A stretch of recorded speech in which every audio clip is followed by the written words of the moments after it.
Jerry Miller, welcome to the I Love CVille Show. Thank you kindly for joining us live from our downtown Charlottesville studio in the Macklin building on Market Street. It's a pleasure to connect with you through a network today that's presented by Scott Wagner of Scott Wagner Integrated Medicine. Dr. Wagner has your back. His practice, which features integrated medicine strategies and techniques, innovative integrated medicine strategies and techniques, is literally changing people's lives. Dr. Wagner has your back. I've seen it firsthand. We've worked alongside Dr. Wagner's practice for almost 12 years, and he really is impacting quality of life for thousands of people in Central Virginia. A lot I want to cover on today's show. We'll continue the discussion yesterday of upzoning, real estate assessments, the tax rate that I thought was insightful and approachable. We'll talk about Razor Blade Ellis getting approved to the UVA Board of Visitors. Whether Bert Ellis wants to admit this or not, he forever has a nickname and a moniker, and it's Bert Razor Blade Ellis. He is now appointed to the UVA Board of Visitors. We'll talk about that on today's show. We will also chitter-chatter who City Council should pick or tab to replace Cena Magill. That topic on the program. Kathy Galvin and Kristin Szakos seem to be the front runners. J-Dubs, you looking bandwidth? Everything all good there? Yeah, not bad. Okay. We'll talk New Hills Beacon Project and a commercial kitchen. Looking for funding from the city of Charlottesville. Looking to launch a pretty robust commercial kitchen for the area. I'll offer some perspective on that. We'll talk what's next for Friends of CVille, the downtown nonprofit that is looking to improve quality of life locally.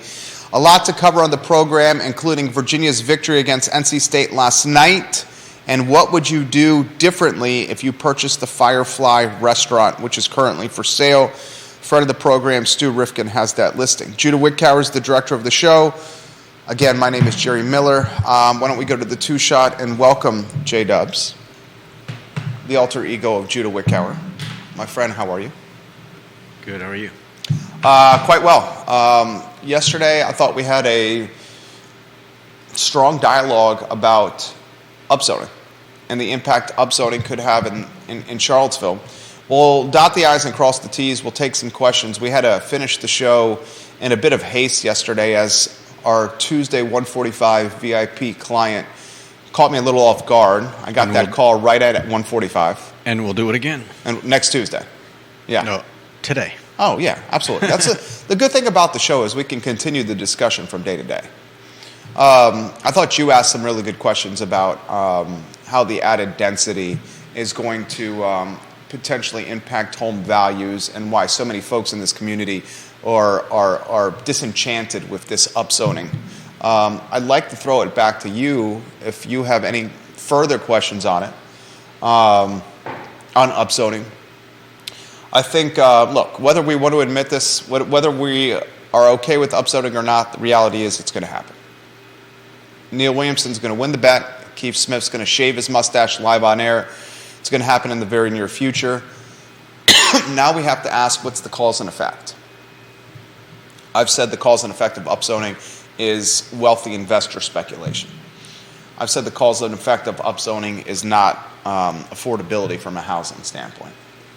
I said it's just going to create more expensive housing stock locally as people flood this area looking to create a home or change the pace and speed of living in a big city and trading it down for a smaller city that may offer better quality of life and less congestion.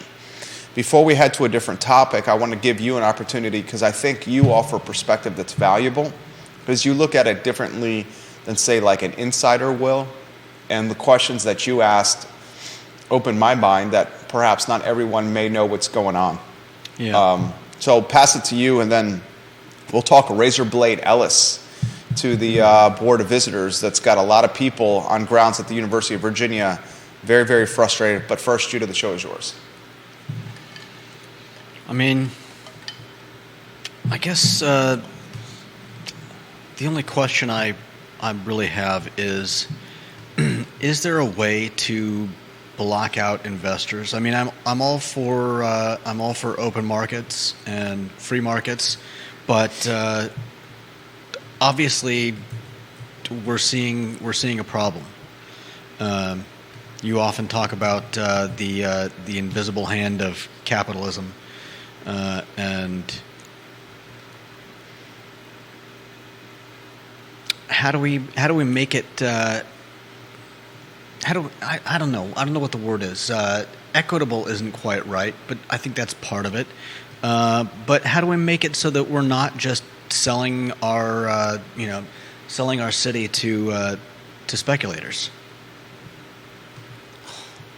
John Blair, hello. Jonas Smith, hello. Welcome to the program. I mean, outside of things like rent control, I don't think there really is a solution here. I don't think anyone wants rent control in this community. The last thing I want is to empower government with more autonomy. Yeah, agreed. And empower government with more control and influence. I mean, that's why I said that no one's going to really beat the invisible hand that is capitalism. I think potentially what you can do is empower, like, say, the land trust a little bit more, what Keith's trying to do. Right. But when it's all said and done, money talks and money walks. Yeah. In this town, if you have it, you make moves. If you don't have it, you're out of luck. I mean, look at Bert Ellis. Bert Ellis is wealthy. Bert Ellis has clout and influence. He was a UVA undergraduate, a graduate of UVA's 4-year program, and he got an MBA from the University of Virginia. Yeah. Bert Ellis legitimately traveled across state lines to razor blade a sign off the lawn. Bert Ellis had significant protest about his appointment to the Board of Visitors.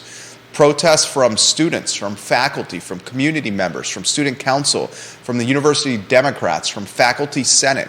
He had national press and notoriety about his razor blade tendencies, and still he's approved to the Board of Visitors. I'm actually amazed that he wasn't taken from the resolution. You're amazed? What? I'm amazed that he was elected. That he is on. He was the board. appointed. Yeah, but the thing is that yes, you're right. There was a major move to take his name off, and I'm most flabbergasted by the fact that fell short. I mean, like, just by a hair. I'm not flabbergasted. Why are you flabbergasted? He's a wealtly guy with clout and influence who was appointed by the governor. You had 2 Democrats, Senators Linwood Lewis and Senator Chapman Peterson, who broke Democratic ranks and voted alongside Republicans to reject the amendment to remove Ellis from a Board of Visitors appointment. That's what's surprising to me. Lieutenant Governor Winsome Earl Sears cast the tie-breaking vote. I mean, the guy is influential. He's got money. It's a perfect example of money talking. Okay. I mean, and we can take it back to zoning here if you want. Floris Worley Via, welcome to the program. Same with you, Teresa Phillips. No, I was most curious about the 2 Democratic senators, but if you say that it's, that it was just a money thing, then that explains it. Yeah, and I mean, it's a perfect correlation to the upzoning here. I mean, the folks that have the influence, the money, are going to determine what's going to happen with the housing. Right. Like, and I know some folks are of the impression that any kind of additional housing stock is going to create affordability because it's putting more options on the market. So someone who otherwise would be buying a wealthy person could purchase one of these other houses that's being created as opposed to jumping into the first-time homebuyer pool and cannibalizing that stock and preventing a first-time homebuyer from getting into the game. I understand that concept, but at the same time, this is how we make our living. Whether it's representing builders and developers or whether it's doing the investing ourselves, we understand that the people that are going to be first to market are the ones that have the wealth to make the decisions. There's also the fact that between what's coming to UVA, what's coming to Fontaine, Biotech, Paul Manning Institute, Ivy Road, data science. That added to possibly more UVA students. Can we really build houses fast enough to make it so that those additions don't have don't have the effect of basically taking up all of that stock and leaving us still hurting for more? I do not think so. I do not think we can build stock fast enough to accommodate the people flooding here, whether students or professionals, whether data scientists, whether biotech scientists, whether folks on this regional tech hub that's being percolated. I don't think we can. Yeah. And how would we do it? Like, where would we go besides up in Charlottesville? Yeah. I mean, seriously, where would we go besides up? I mean, maybe a couple more units in a backyard in Belmont, or north downtown. You'd have to get into park grounds, and I mean, you'd have to cut down forests, trees, and it's obviously not what we want. What is the most viewers and listeners watching this fine and fair talk show? Think about Charlottesville City. What is the most underutilized piece of land in Charlottesville City right now? I have an idea for this. I'll relay it. But viewers and listeners, you put your comments in the feed if you could. You think of a 10.2 square mile city, which plot or parcel is most underutilized, most under potential, lacking potential in Charlottesville City right now? What are your ideas on that? I'm very curious of what you have to say on this, and then all from my perspective. Any ideas? Any guesses? Any suggestions? I mean, there's no wrong answer here. I mean, I'm mostly aware of spaces because I've been, I've wandered. There's a spot over by the former State Farm building. There was a little. You're talking Hunter Wyatt State Farm? By the old Shabine, or which State Farm are you talking? No, over by. Oh, Pantops. Yeah. Yeah, but that's Albemarle County. Once you pass Freebridge, you're in Albemarle County. Okay, I'm talking gotcha. Charlottesville City. Bob Yarborough, we'll get to this comment here in a matter of moments. I don't know. I don't have a good enough view of. The Charlottesville City Yard is my number one most under potential, lacking creativity parcel in Charlottesville City. Where is that? The Charlottesville City Yard is in the Star Hill neighborhood. The City Hall of Charlottesville is utilizing the City Yard as a Is that the parking lot? As a storage area for its public works and for its pickup trucks, for its heavy equipment. You're talking acres of land in city of Charlottesville that's landlocked, that's literally being utilized to store and to park trucks and equipment. If I was Charlottesville City, I would figure out a way to make the city yard potentially housing or allocate it to housing, and then I would form a joint venture with Albemarle County where I could then store my heavy equipment, my machinery, my pickup trucks elsewhere. Albemarle County's got land. Charlottesville doesn't. Yeah. So Charlottesville's got to prioritize its dirt for anything and everything. Take the city yard off West Main and try to be creative with it, okay? And creativity doesn't include or doesn't involve parking trucks or heavy machinery or maintenance vehicles and doing repairs, okay? Yeah. Albemarle County got creative. You know how Albemarle County got creative with its public works and its machinery and its pickup trucks, Judah? It utilized Fashion Square Mall. Yeah. And what? The old Sears building. It did there's hundreds, if not thousands, of open parking spaces around that mall daily. So. Well, another example, and speaking of parking, does anyone think do you guys know where Staples Office Supply is in Charlottesville? Which one? The one right off the downtown mall. I think there's only one Staples in the city of Charlottesville. Okay. Staples in the city of Charlottesville has a massive parking lot where Gerhardt's Chocolate is. Yeah. Literally, this is Vinegar Hill. Yeah. Staples. Why does anyone think that the best use of that land is a Staples Office Supply? Does anyone think the future of that land is office supply retail? And why does a business, that has such a bleak future, because folks are just going to buy their office supplies online, Why does it have a parking lot that is the size of like 4 or 5 football fields? Yeah, they certainly don't need 50 or 60 spots. I think it might even be more than that. I mean, that plot sure is massive. Yeah. Like that's 2 examples of incredibly underutilized real estate in a landlocked 10.2 square mile city. Yeah, no doubt. A city yard where you're housing vehicles for maintenance purposes in Charlottesville, in the Star Hill neighborhood, and the Staples lot in the Vinegar Hill area. From my standpoint, those are the 2 most underperforming, underutilized, lacking potential and creativity pieces of dirt in the city of CVille. Can you guys think of anything else that could compete with those 2? And if so, put them in the feed. I'm open-minded to learning from you. I do not see 2 more underutilized pieces of property than those in Charlottesville. If we don't start thinking outside of the box locally, the reality is you're just going to have a more expensive area.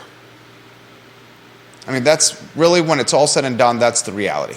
Staples is close to Siren. You're exactly right, Scott Airworth in Virginia Beach. Yeah. It's on the other side of Laura Fonder's restaurant, Siren, the old Shabine location. Mm-hmm. You drive by there, you never see anyone in it. Ever. 3 or 4. Cars. Tops, right? Yeah. I mean, I've been in there not too long ago. I mean, would you have to get some printer paper, like a printer cartridge for us? I think it was envelopes. But yeah, I don't think I've ever seen more than 3 or 4 people in that place at peak hours. Right. I mean, let's get creative with these underutilized parcels of land. Let's form joint ventures with creative developers. Let's consider what Oliver Kutner once tried to do with studio apartments, micro apartments. You see them in Manhattan. You see them in big cities in D.C. You see them in Northern Virginia. Do we have any studio or micro apartments in Charlottesville?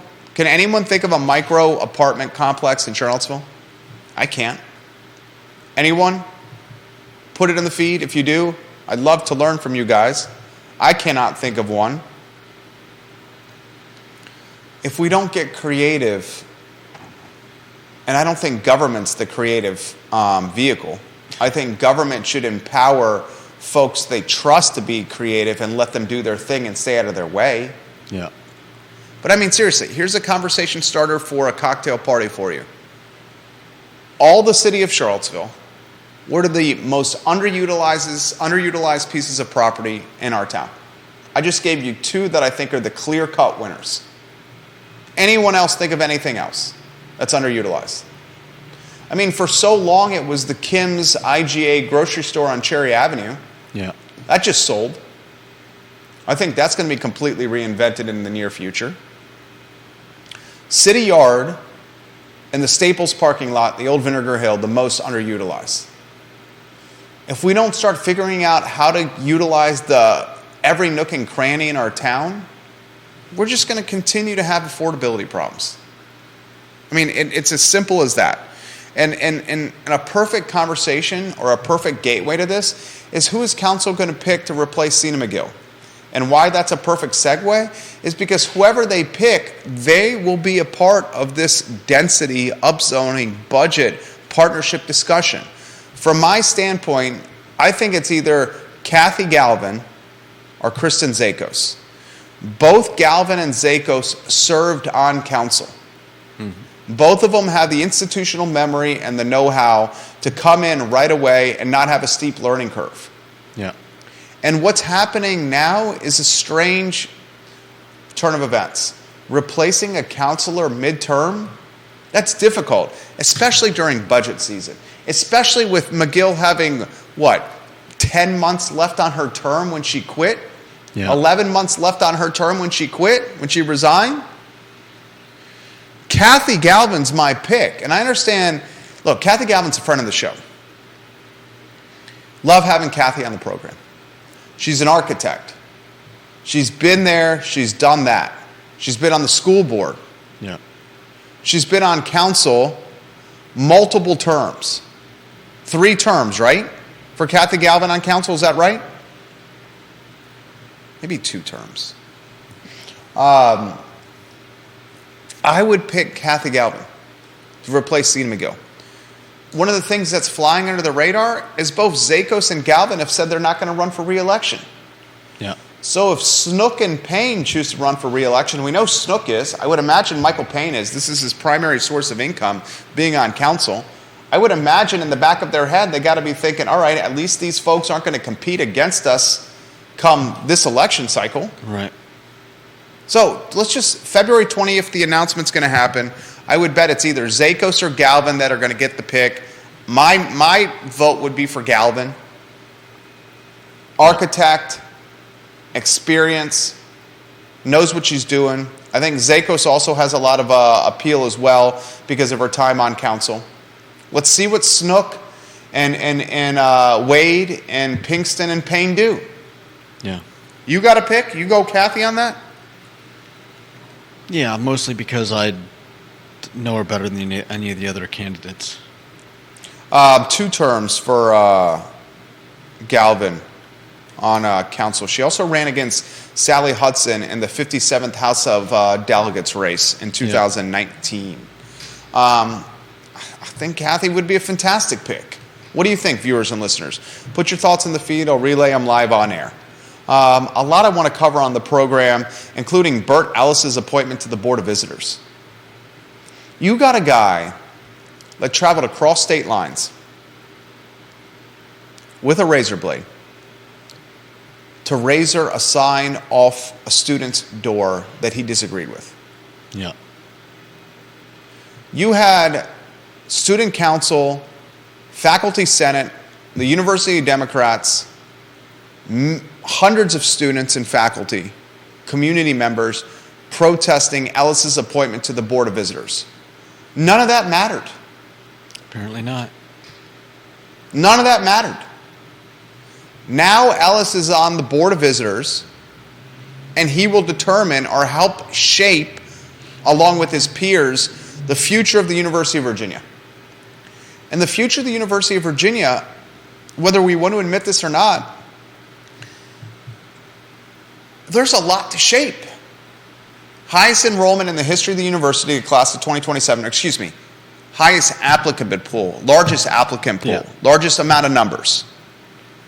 2 new schools about to open. Mm-hmm. I mean, you have so much to shape if you're on the Board of Visitors. And these are the people that do the shaping. Board of Visitors were the ones that got Teresa Sullivan ousted. Board of Visitors, behind the scenes, are the power players. Yeah. I was not surprised that Ellis got appointed, especially with Youngkin saying he wanted him on the board. Were you surprised? Like I said, I was only surprised that that a couple Democrats came out for him, or at least not against him. But you were surprised that Democrats crossed party lines to vote in favor of him, right? Yeah. That's what you're saying. Yeah. That struck me as odd, but you never know, and you're probably right about the money thing. He probably, no, I shouldn't say probably, but there's a high chance that he, bought his way in. Bob Yarborough, I don't buy his way in. You're the one talking about money. I don't think he bought his way in. I think he's just a man of tremendous influence and clout. And I think that he became essentially a political pawn. I mean, he was in a lot of ways a pawn on a chessboard. Okay. I don't think he bought his way in. I think it's just that he had friends in his corner of tremendous influence and clout. I mean, Youngkin was all about this guy. Yeah. So I also think that whether folks want to admit this or not, the political winds are shifting. And they're even shifting around here. 5-6 years ago, clear-cut community that was as blue as can be from a politics standpoint. Yeah. Now very purple. I was talking about this on Twitter last night with a friend of the program, John Blair. In 2019, you had 3 spots on the Albemarle County School Board that ran completely uncontested. No competition. Democrats, no adversaries, ran unopposed on the school board. Yeah. Now you got 4 spots up for election in 2023, and I think you're going to have significant competition. We already know Dr. Meg Bryce is running for the at-large seat. Yeah. She leans conservative. Definitely. Right? 2019, no one leading conservative running for school board. Now you already got one. I know, and it's not my news to break on this program, but I know that you got 3 other potential leaning conservatives going to announce on the school board. And whether we want to, competition is good. Yeah. Options are good in election cycles. And we're going to have them this year. Yeah. We're going to have them this year. Bob Yarborough, the King of Redfield, says this: outside of more and significant government intervention, which I do not think anyone wants to see, robust and vigorous land banking is one of the few answers for communities. But let's face it, we're pretty land choked. Yeah, so he's basically talking about something like the Thomas Jefferson Land Trust using its collective power and clout to buy up land that would otherwise pretty easily fall into the hands of wealthy investors. I mean, yeah. Or speculators. The problem, and Bob's already identified this, the King of Redfields, is there's no more land left. Yeah. There's no more land left. I'm out of curiosity, what would they buy? What would they bank? Neil Williamson says candidates matter. I agree. I absolutely agree. I think this election cycle you're going to have arguably the most competition we've seen at local races in a very long time. You'll have competition at the school board. Yeah. You'll have competition on the Albemarle County Board of Supervisors. I'm very curious to see which potential candidates announce for city council. 3 of 5 spots are up for election. Lloyd wants to run again. I would imagine Michael's going to run again. Who else is going to challenge him? Look at the Sally seat in the House of Delegates. Bellamy Brown, Dave Norris, Dave Brown, Katrina Coulson, already that we know of. Yeah, that's going to be a wild race. We'll see what happens with Ned Galloway. The scuttlebutt has Galloway entering that race. Time will tell. Right? I think you're looking at a time in Charlottesville and Albemarle where the political winds have shifted. It's no longer like blue, the Disney color blue, a strong blue. It's certainly very purple. And I think a lot of voters have been frustrated with what they've seen over the last 5 or 10 years, and that's caused the shift. Yeah. I think some of the fiasco, some of the violence in schools, Kevin Higgins, are you watching? The King of Greenwood sent me a message, a direct message today. The Western Henley, I'm literally looking at it right now. The Western Henley bus 179, every single day this year has been late. At a bare minimum, 30 minutes. Man. And he says a 30-minute late pickup on the bus means they're arriving hours late to school. And he goes, these kids in my neighborhood, the Greenwood neighborhood, have basically had a 75% school year. 3/4 of a school year because the busing is such an issue. Yeah. And Greenwood's a far part of Albemarle County. You're talking arguably what a lot of people would say on paper is the best school tract in Albemarle. Western High School, Henley Middle, and either Brownsville, Murray, or Meriwether Elementary. People move to Western Albemarle for these schools. Yeah. And they still haven't figured out the bus driver shortage. Albemarle High School a couple days ago had a quasi-lockdown because of social media threat. Crozet Gazette wrote an article a handful of days ago. I think it was released on Friday or Saturday. And this Crozet Gazette article talked about the behind the scenes of the rebranding of Meriwether Lewis. Remember when we were talking Brandon Lindsay? He wrote us, he was on the name change committee at Meriwether, the rebranding committee. Yep. And he felt it was a farce. Remember? Not only was it a farce, but then they turned around and tried to what do you call it? They tried to teach the people that had volunteered, put them through a what do you call it?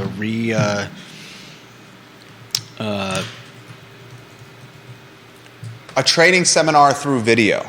Yeah. I mean, that's in a lot of ways that was brainwashing. The name change committee at Meriwether overwhelmingly said, keep Meriwether the same. Yeah. Dr. Matthew Haas did not like what their outcome was and changed the rules. Mm-hmm. He changed the rules. Changed the name of the committee. And then tried to make the people feel like they had made the wrong choice. Right. He guilt-tripped them. Guilt-tripped them. It's disgusting. It went from a name evaluation committee to then, once they evaluated the name and chose to keep it Meriwether, and then became a name change committee. Yeah, what name do you want to change it to? Then voting went from voting out loud, saying, I vote this in front of the committee, to then voting via secret ballot. Yeah. Before they voted via secret ballot, they had to watch a video on diversity, equity, and inclusion. And then the leader of the committee was replaced by someone Dr. Haas picked. Yeah. That's changing the rules. That's like the Super Bowl's on Sunday.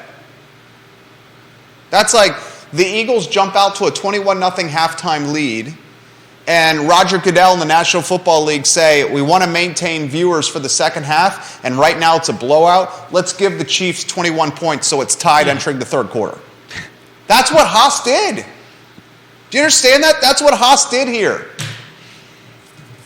Comments, concerns, put them in the feed. Carol Thorpe says this. Love when you watch the program, Carol Thorpe. In fact, I'm going to tag Kathy on this. Is the right choice. The Queen of Jack Jewett, Carol Thorpe, one of the two former counselors. Of the two former counselors, I think Galvin is the best pick for the current open spot. She also says Kristin Szakos will be out of town for 2 months during the 10-month term, which she disclosed in her application. Oof. Why apply? Yeah, that's not going to help your cause. Why? Well, I mean, whether it helps her cause or not, I appreciate the fact that she's trying to do her civic duty. But if you're going to be 20% of your term, you're going to be gone on R&R, that's not the right choice. Yeah. Here's the question. You want to hear the question?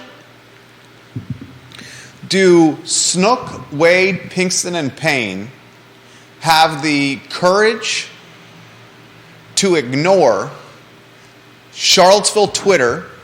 Charlottesville Twitter does not like Galvin. Why is that? Because some of her past votes on housing. Okay. Another example, prioritizing the West Main Streetscape project like she had over potentially school rehabilitation and reconfiguration. Renaming? I mean, no. I think what they did with Buford was they're trying to improve the school. I mean, literally through construction. That's costly, $100 million roughly. I think Kathy Galvin's the pick. But do the four guys on council have the cojones to ignore Charlottesville Twitter and put Kathy on the dais? We're going to learn a lot about these four guys between now. Is it February 20th, Carol, when the decision is made? I think it's February 20th, the next council meeting in 12 days. We will learn a lot about Snook, Payne, Pinkston, and Wade, and whether or not they will ignore Charlottesville Twitter in this decision. Mm-hmm. Galvin is the pick, the right pick. Architect, multiple terms on council, on the school board, does not need to run for re-election, understands the budget process. Most recently of Szakos and Galvin, Galvin was the one most recently on council. Mm-hmm. On council as of 2019, Kathy. Yeah. Rides her bike everywhere. Loves pedestrian and biker safety. I think the school scenario, Janice Boyce Trevelyan, JPT, welcome to the program. I think the school scenario has got people so frustrated. The outcomes, the performance of these schools, that they are going to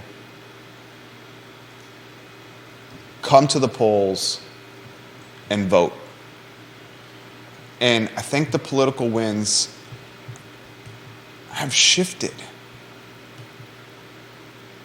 I mean, it's unfortunate that the landmines that are schools are the ones that are driving the shifting winds, because kids don't deserve it. But much like Bert Ellis was made into a political pawn, Razor Blade Ellis, the kids have been made into political pawns as well. Yesterday on Twitter I said, and I'll read verbatim what I tweeted, what I interacted with Tammy Purcell of Louisa County, who does a great job, and with John Blair. I said, here are the points that will influence Albemarle County School Board voters. 1, collective bargaining. Look, a lot of people aren't in favor of collective bargaining or unionizing. But if Charlottesville City Schools have this power, their teachers, yeah. If Albemarle County does not offer the same power, they will have teacher shrinkage and more teachers quitting. And that's already a problem. Mm-hmm. Violence in schools. Every other day we're talking about violence in schools. Alleged sexual assaults. Social media threats. Schools on lockdowns. And as Brawls this... in the halls. What's that? Brawls in the halls. Yeah, stampedes. Yeah. In the halls. Bump shika wow wow in the stalls of the bathrooms. Right? Apparently. Bus driver shortage is still an issue. The transgender topic with teacher and parental communication. Should teachers tell parents, and I'm not even going to give an opinion on this, okay? But should teachers tell parents that their kids, the parents' kids, are identifying of the opposite sex while in schools? We don't even have to give an opinion on this. This is for school board candidates to offer their thoughts. But that's a topic right now. Many in this community are divided on this. And they feel, Charlottesville Twitter certainly does, that it's not the parents' business that their kids are identifying of the opposite sex in a school. And that the teachers shouldn't tell the parents of this. Other people are like, what do you mean you're not going to tell me that my kid is identifying of the opposite sex in school? How is that fair communication to us? That's a topic. Rebranding. How long have we been talking about school rebranding? It feels like a year, right? It feels like years. Feels like years. Absolutely. SOL scores. All these other issues are trumping poor SOL performance. And that says something, because normally academic performance would be the top priority because it's a school. Yeah. If you're not teaching, why do you exist? And then Dr. Haas, I am very, Warrior AG, we'll get to your comments here in a matter of moments, I promise.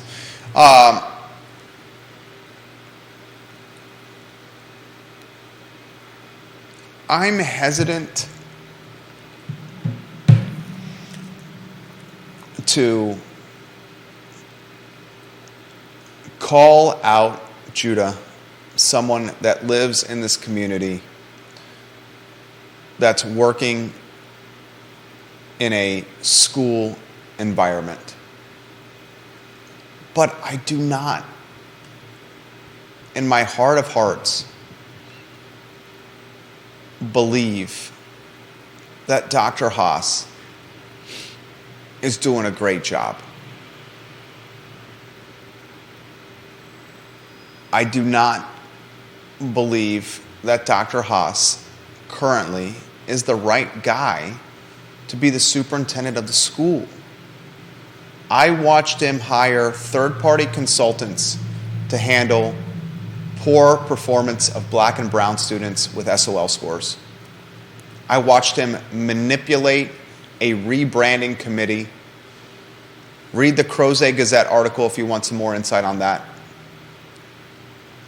I watched Dr. Haas fail to solve the bus driver shortage. Has anyone even considered the significance of K-Tech and the fact that Charlottesville City Schools now own K-Tech? They bought Albemarle County out of K-Tech. Where are they going to get teachers for that if they can't get bus drivers? Take it a step further. Eventually, K-Tech is going to be a Charlottesville City School academic vehicle. If you're an Albemarle County student and you don't want to go to a four-year college, but you'd like to learn a trade, where are you going to learn that trade once it's only Charlottesville students that are going to be allowed at K-Tech? Is that really what they're planning on doing? Long term. Long term. Wow. It's just, this has not been, it's been one fiasco after another. It's been one fiasco after another. We'll see, Matt. Matt Daring watching the program. He says he thinks Charlottesville's extremely blue. We'll see, dude. We'll see come November. We'll see what happens with school board races and board of supervisor races. We will very much see. And remember, there are varying degrees of blue. How's the audio? Catherine Lochner says we got no audio. Can someone confirm we got audio? I'm listening to it. You're good? Yeah, Judah says we're good. You're listening to it in real time? All right, thank you, sir. Regardless, we can say this, Matt, that we're going to have conservative candidates running for offices, and in 2019 there were none. In 2019, a Republican governor beat a Democrat that previously was a governor. Right? Yeah. We'll see. The crystal ball's been pretty damn accurate on this show, and that's why you guys watch. We already got competition for the at-large seat with Dr. Bryce. She's running. Yeah. I know for a fact the other three seats, there's candidates leaning conservative that are going to run. I'll let them make that announcement.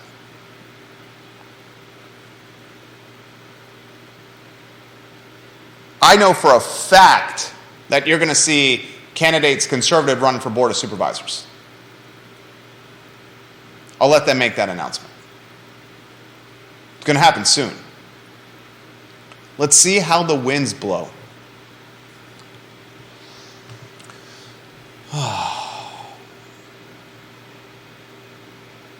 What do you make of New Hill's Beacon project, the commercial kitchen? You want me to give the nitty-gritty on it?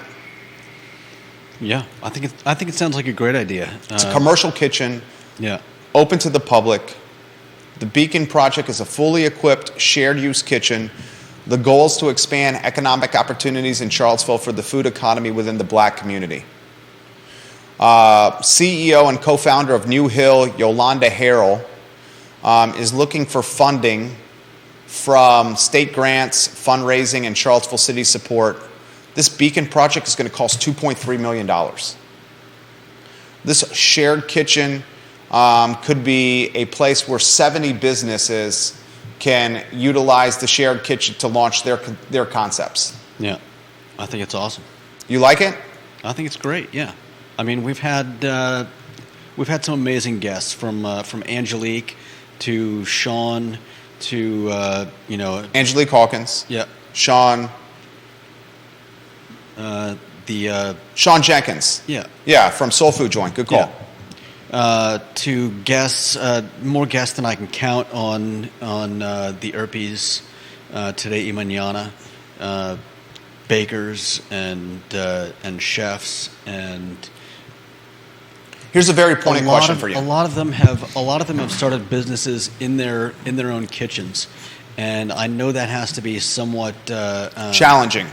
Not just challenging, but confining. Not just in the size of your own kitchen, but in what you can do in your own kitchen. Think about it. You've got a fully stocked kitchen. You've got I would imagine all the ovens, stoves, whatever you could possibly need. And it just, I feel like it's an opportunity for a lot of people to utilize something that will help them be able to grow and expand before they have to start worrying about how they're going to afford the real estate in Charlottesville. Very pointed question for you.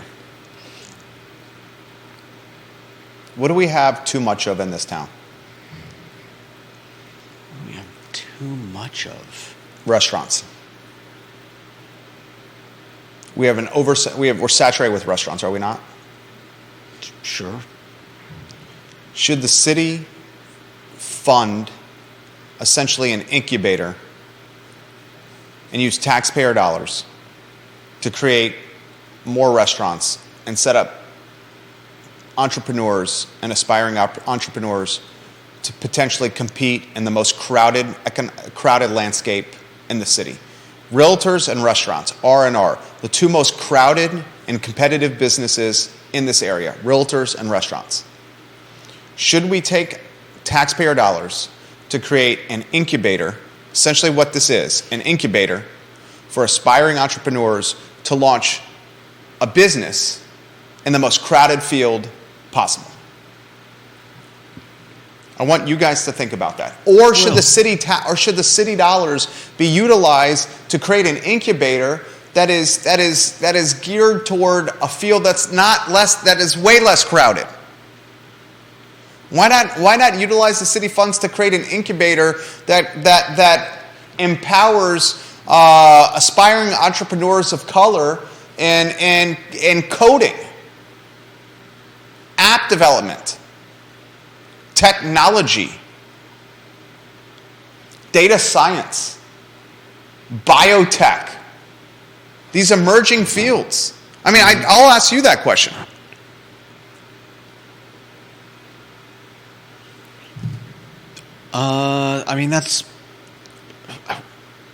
It would be great if we could do that for every... We can't, though. That's my point. That's why I'm saying, should we prioritize... And I'm not trying to throw shade. I'm just considering other options. I respect what Yolanda Harrell is trying to do. Yeah. I respect what New Hill is trying to do. She has vision. She has hustle. She has chutzpah. Lloyd Snook called some of the emergence of all these nonprofits in Charlottesville a disease. Because people get these ideas to create nonprofits and they immediately ask Charlottesville City for money to fund them. And he literally called them a disease on the record to the media. We're talking $2.3 million here. Not all of that's from the city. It's going to also involve other kind of funding vehicles. State grants and fundraising. Yeah, but should we fund an incubator that's going to birth businesses that are destined to fail because it's the most competitive landscape out there? Seriously, that's a fair... Look at all the businesses, restaurants that are closing or for sale. More are coming. I'm telling you, I know them. They're talking to us. More are coming. Firefly's for sale. Mm-hmm. But what would an incubator for coding look like? Would it just be would it provide computers? Would it provide schooling? I mean, how would it be any different than an incubator for a commercial kitchen? You have a room that has got the tech infrastructure in it, and you got human capital to show the people in the room how to use the tech infrastructure. Okay. No, please, I'm open-minded to hearing your thoughts here. Please. I mean, I just see less room and infrastructure needed for something like coding or whatever else. Whereas with kitchens, you've got, these people are going to be doing what they'll end up doing in this kitchen anyways. All the people that I named and the ones that I don't remember who's the names of, they're out there. They're working in their kitchens anyways. I think this gives them a place to expand into, and maybe to what you're talking about. Maybe it gives them a chance to take a long hard look at what they're planning, and decide whether or not it's the proper step forward. It gives them access not only to the kitchen, but to other people doing the same thing. It could be a system of support. It could also be a place where people find partners, so that they're not creating 20 different small businesses all opening restaurants. Maybe that becomes 3 businesses that open restaurants with more support and potentially more chance of success. That's just one perspective. Let me ask you this. How many times do we have aspiring entrepreneurs come into our headquarters in the Macklin building and say, Jerry, we want to start a business? All the time, right? That's like what we do. We launch businesses, right? We help people launch businesses, They talk to you, not me. Well, all right. You hear them. Sometimes. Okay. Okay, yes, I'll agree with you. What's the business we're in? Branding. Who do we help? People who need branding. Oh, you see who the businessman is here. There's the creative and the business. When folks come and sit down and say, I want to launch a food service business, the first thing I say, 80% of small businesses fail in their first 3 years. It's hard to start a business. And then the second thing I say, why would you want to launch a business in the most competitive landscape in Charlottesville or Central Virginia? 80% are destined to fail in their first 3 years. And you're choosing a field so competitive that established entrepreneurs with decades of experience cannot survive. And the last 3 years alone, off the top of my head, Chad Ragland's Wild Wing Cafe closed. Downtown Grill closed. Peloton Station closed. Hunter Smith Multiple closed. Right? This is just off the top of my head. Shadwell's closed. Piedmont closed, whatever it was. Shadwell's or Piedmont closed. You got dozens that have closed in the last 3 years. And they're run by seasoned veterans. What makes someone think that they can enter this field without any seasonality or experience and do better than veterans with decades of experience? You're setting yourself up to fail from day one. Seems fairly pessimistic. What about... Seems realistic. What about setting up a code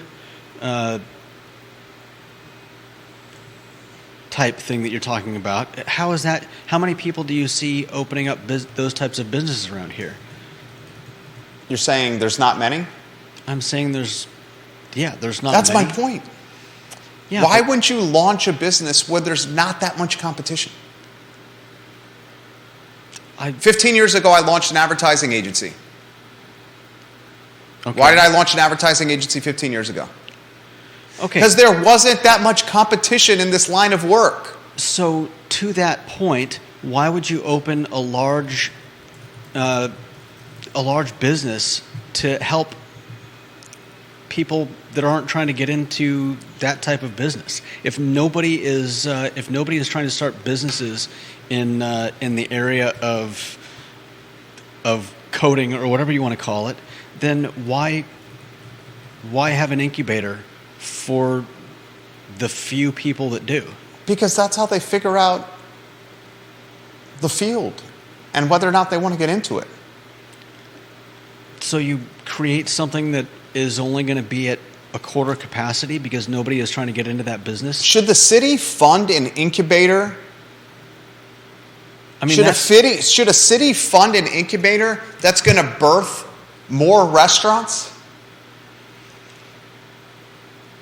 Should the city use taxpayer dollars to fund an incubator that is going to create more businesses that we already have too many of? I mean, maybe the better question is just to boil it down and ask if the city should be paying for incubators. That's a great question. Great question.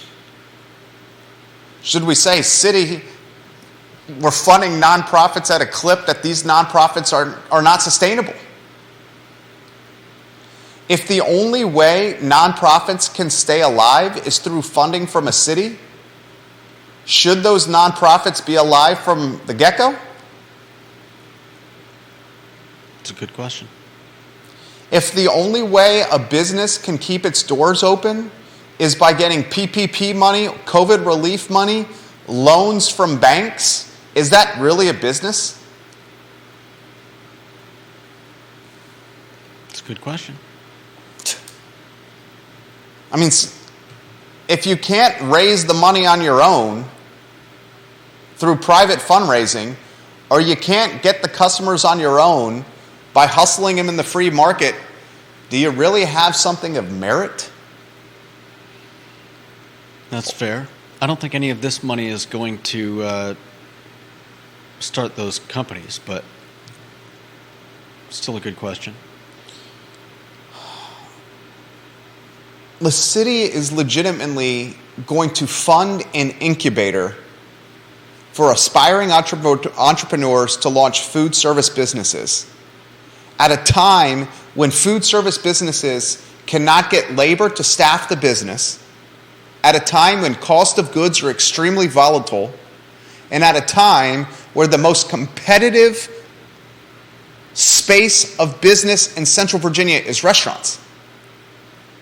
We are creating an incubator that is going to birth businesses to fail. You can't get people to work for you because they're not out there. They can't afford to live here.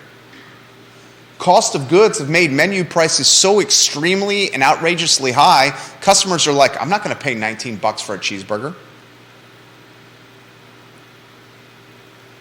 And then you have the most crowded space of business in a 300,000 person market. Do we need more of them?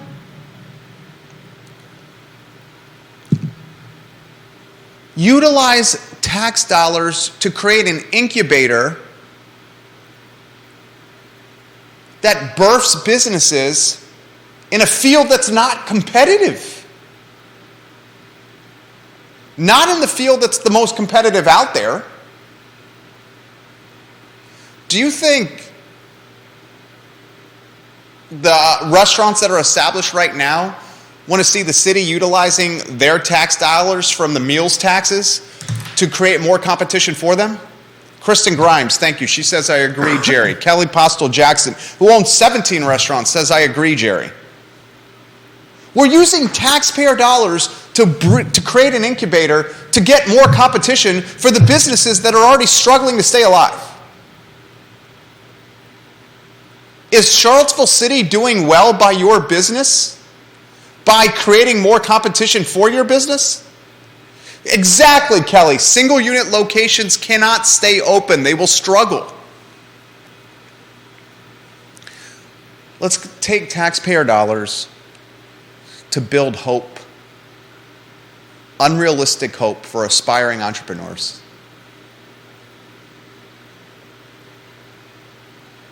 Let's show them the way to launch a business that will never be able to make it. It makes no sense to me. I got a city councilor and a board of supervisor watching right now. Neil Williamson says, should the city fund an incubator at all?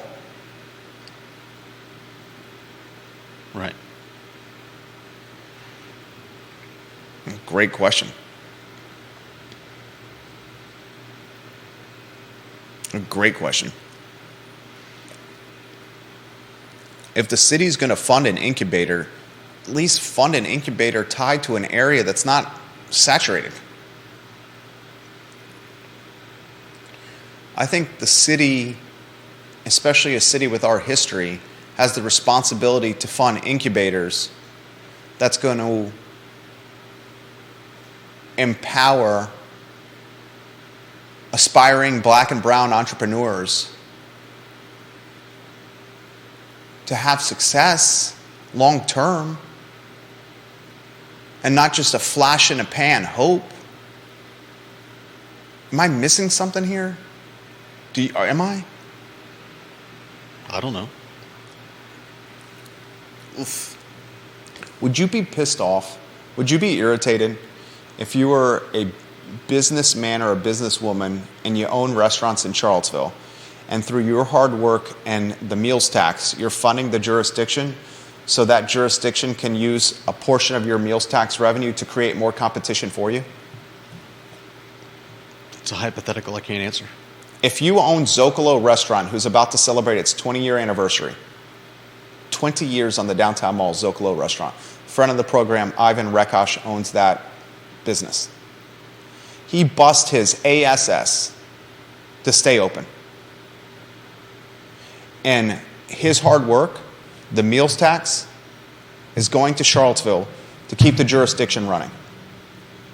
Would you be irritated if you were him that revenue you helped generate was going to be utilized to create an incubator to birth your competition?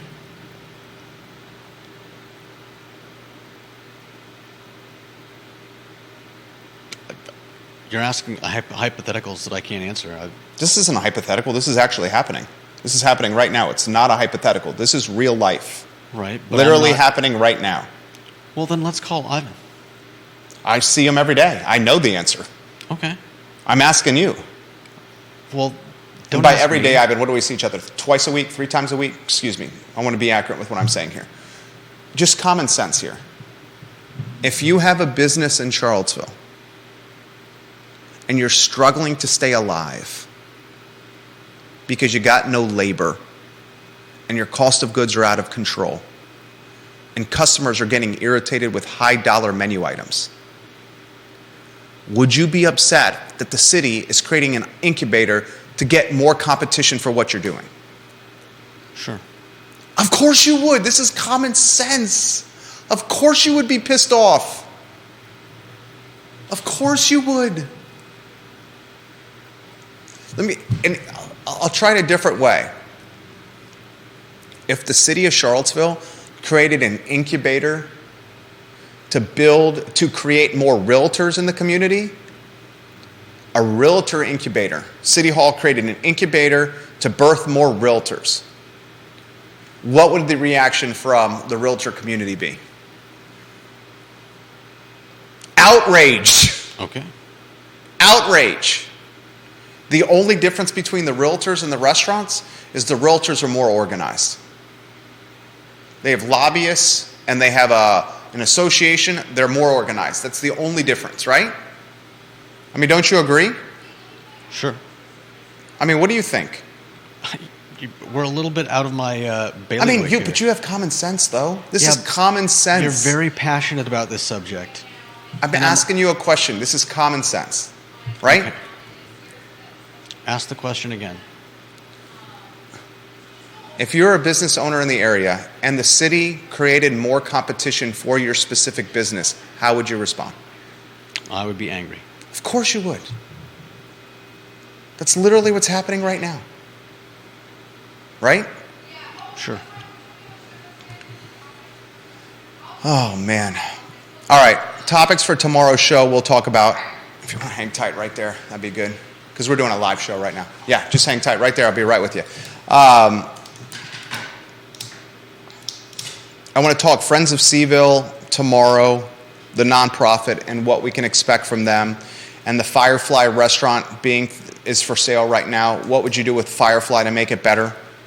I will talk hoops tomorrow, and we'll continue the discussion of should the city of Charlottesville be in the incubation business on today's talk show. Judah Wickower, Jerry Miller, the I Love CVille Show on a Wednesday, with you, the viewer and listener, a key part to this program. Thank you kindly for joining us, guys. Until tomorrow, we wish you a good afternoon.